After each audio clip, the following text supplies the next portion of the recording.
Hello and welcome to the English Box.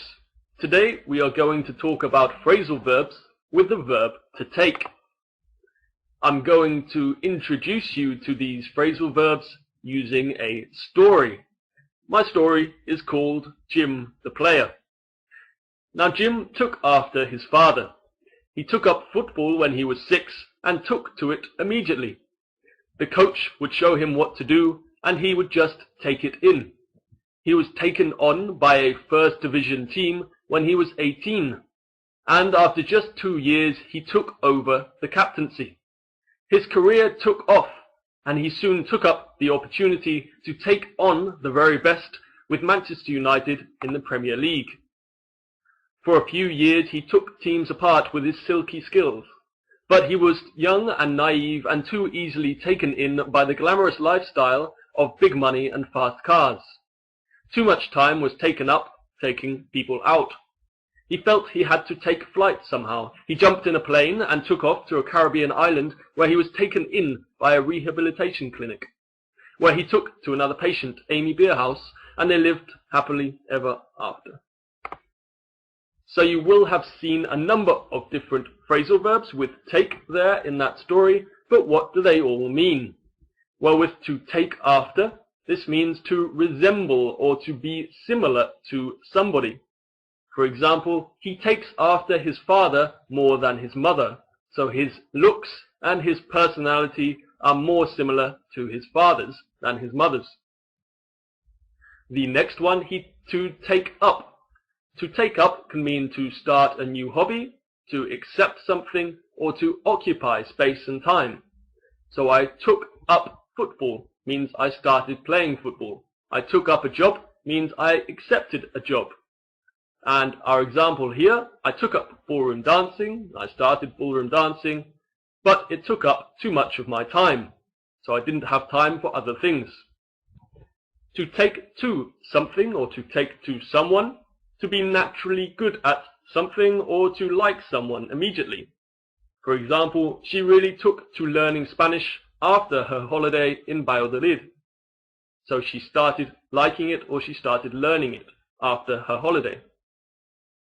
To take something in or to take someone in also has various different meanings. It can mean to accommodate someone or to give someone somewhere to live. It can also mean, on the other hand, something much more negative. It can mean to deceive or to fool someone. And finally, it can also mean to learn something. So here we have an example of the first one. The poor cat had nowhere to live, so we took her in and gave her a home. What about to take something or someone on? It can mean to employ someone, or it can also mean to challenge someone. For example, we took her on as an apprentice and trained her up. Now she's our best employee. So in this sense, it means to employ someone. So finally, if we look at the last 5, to take over.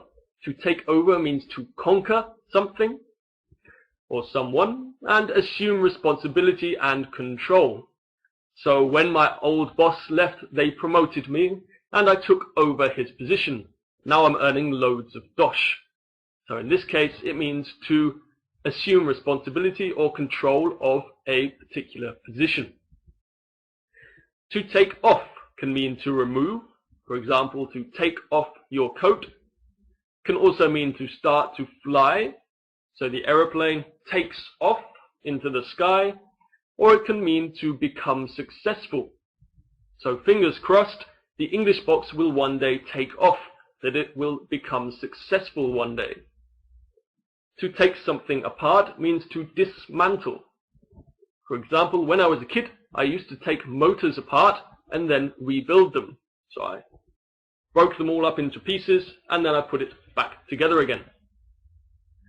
To take someone out means to pay someone to go out with you somewhere, or to pay for someone when you go out somewhere. So for example, I won £100 on the lottery and took the whole family out. I paid for their food and I paid for their drinks. And finally, to take back.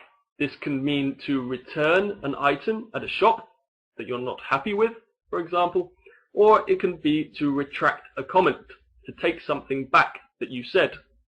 For example, I said she was rubbish at pool, and then she beat me, so I had to take it back.